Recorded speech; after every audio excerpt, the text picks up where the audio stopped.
행복한 정시 기도 시간입니다. 기도는 그냥 뭘 주세요가 아니고 하나님이 약속한 말씀과 언약을 가지고 그것을 내 마음속에, 내 영혼 속에, 그리고 나를 통하여 하나님의 현장에 성취되도록 하는 것이 하나님의 계획이요 우리가 기도하는 것입니다. 그래서 하나님은 우리를 영적 서밋으로 불렀다는 사실을 알고 계시죠? 우리 사도행전 2장 16절로 우리 21절까지 잠깐 보겠습니다. 이는 곧 선지자 요엘을 통하여 말씀하신 것이니 일러스되 하나님의 말씀하시기를 말세에 내가 내 영을 모든 육체에 부어주리니 너희 자녀들은 예언할 것이요 너희 젊은이들은 환상을 보고 너희 늙은이들은 꿈을 꾸리라. 그때 내가 내 영을 내 남종과 여종들에게 부어주리니 그들이 예언할 것이요 내가 위로 하늘에서는 기사를 아래로 땅으로 징조를 베풀리라. 그러므로 누구든지 주의 이름을 부르는 자는 구원을 받으리라. 이게 하나님의 궁극적인 계획이라는 거 아시죠? 하나님의 말씀이 뭐라고 했냐? 말세에 내가 내 영을 모든 육체에 부어주리다. 사랑하는 여러분, 이 말씀을 든든히 수 있는 사람 자체가 기적이고 응답이고 엄청난 여러분의 특혜라는 걸 아셔야 되겠습니다. 내 영을 모든 육체에 부어주는데 누구냐? 아들과 딸에게. 그리고 딸은 예언할 것이요 또 젊은이는 환상을 보고 늙은이는 꿈을 꾸게 되고 그리고 그때에 내 남종과 여종 요즘 말하는 그거 말고 예전에 노예이잖아요. 남자 노예, 여자 노예에게까지도 그들이 성령이 임하면 예언하게 될 것이다. 환상을 보고 꿈을 꿀 것이다. 사랑하는 여러분, 이것은 위에 사람이나 아래 사람이나 누구든지 예수 믿고 구원받고 세상을 살릴 수 있는 영적 서밋으로 만들겠다고 하는 거예요. 세상이 만든 어떤 신분 고하가 아니고 인간이 만든 어떤 그런 가치 기준이 아니고 하나님의 가치 기준이 영원히 변하지 않는 가치 기준이 뭐냐? 세상 살릴 영적 서밋인데요. 이 복음이 임한 모든 사람에게는 똑같이 복음 누리는 기도를 주게 하라는 거예요. 이게 뭐죠? 웨이드 고린도전서 3장 16절. 우리가 누굽니까? 하나님의 자녀 아닙니까? 사랑하는 여러분, 이게 어마어마한 것입니다. 사랑하는 여러분, 고린도전서 3장 잠깐만 보면요, 이런 게 정말 얼마나 하나님이 우리를 얼마나 사랑하시는지요, 이걸 아셔야 돼요.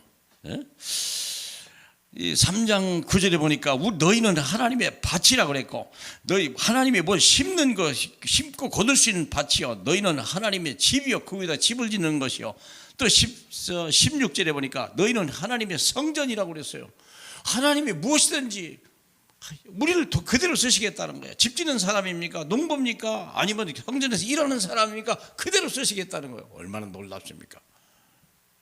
너희는 너희가 하나님의 성전인 것과 하나님의 성령이 너희 안에 거하시는 걸 알지 못하느냐? 남종과 여종에게도 어린 자녀에게도 아들과 딸에게도 동일하게 늙은이에게도 하물며 이제는 신분 과위가 중요한 게 아니에요. 하나님이 영을 받은 사람이 하나님의 영적 싸움이시오.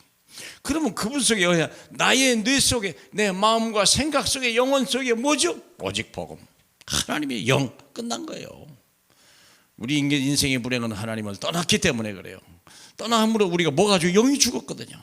근데 하나님의 계획은 우리 영을 다시 살리겠다는 거야. 그래서 모든 이 만민에게 내 육체에 하나님이 영을 부어주겠다는 거예요. 창세기 2장 7절 다시 재창조의 역사를 이루시겠다는 거 아니겠습니까? 그래서 뭐가 하니까 임마누엘이 누군데요? 하나님의 고린도서 10장 13절 하나님의 사랑을 택한 자들에게는요 감당하지 못할 문제는 주지도 않겠다 그랬어요. 감당하지 못할 때는 쉬기도 하고요. 그러므로 가보세요. 마침내 감당케 하시느니라. 이런 사람을 누가 당하게 생각해 보세요. 하나님의 영이 질그릇에 임하니까 막 세상을 변화시키는 데 쓰임받죠. 우리가 조금만 집중하면 문제 속에 사건 속에 집중해서 보면 원네스가 로마서 8장 28절 모든 게 합력하여 선을 이루시는 역사예요. 버릴 것 하나도 없는 하나님의 사람. 저와 여러분이 이렇게 쓰임받다가 하나님 앞에 설 수 있다면 얼마나 복되겠습니까? 세상에서 우리가 조금 돌매푼에 그냥 인정받고 쓰임받으려고 그렇게 노력하는데 하나님은 우리를 이게 세상을 살린 일에 쓰임받고 모든 걸 다 쏟아 부어겠다는 거야. 건강도 주겠다, 물질도 주겠다, 능력도 다 주겠다. 뭘 걱정합니까? 그러잖아요. 이 받은 은혜 그대로. 낮은 곳 있으면 노예로 팔려갔습니까? 거기서 하나님의 역사. 죄수로 끌려갔습니까? 거기서 하나님의 역사. 혹시 불속에 들어갈 일이 있습니까? 못 빠져나올 것 같으면 거기서 하나님의 역사를 봐야 되겠죠. 여러분, 하나님은 실수하는 법이 아닙니다. 우리는 완전하고 영원하고 확실한 구원을 받았습니다. 하나님은 우리를 끝까지 책임지시고 인도하십니다. 그렇죠? 하나님은 우리를 반드시 승리자로 세웠습니다. 5가지 확신이 그거 아닙니까? 안 그래서 우리 구원받았죠. 끝까지 인도하신다죠. 그렇잖아요. 반드시 승리하시게 만들겠다고 그러죠. 그리고 우리의 기도는 반드시 응답 준다고 말했죠. 그리고 우리의 허물이 있어도 그건 다 덮어버리겠다. 대통령들은 막 후보자들은 막 사죄하기 바쁜데 우리는 그럴 필요도 없는 사람이다. 저와 여러분은 하나님의 자녀이고 이 세상을 변화시킬 유일한 전도자입니다. 우리 하나님 아버지 감사합니다. 우리가 무엇이 간데 이렇게 이 하나님의 귀한 일에 쓰임받고 우리를 부르셨습니까?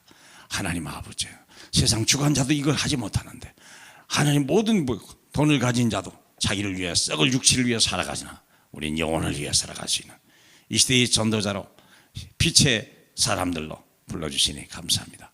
잘 감당하고 하나님 기뻐 쓰시는 종들 되게 하옵소서. 예수님 이름으로 기도합니다. 아멘.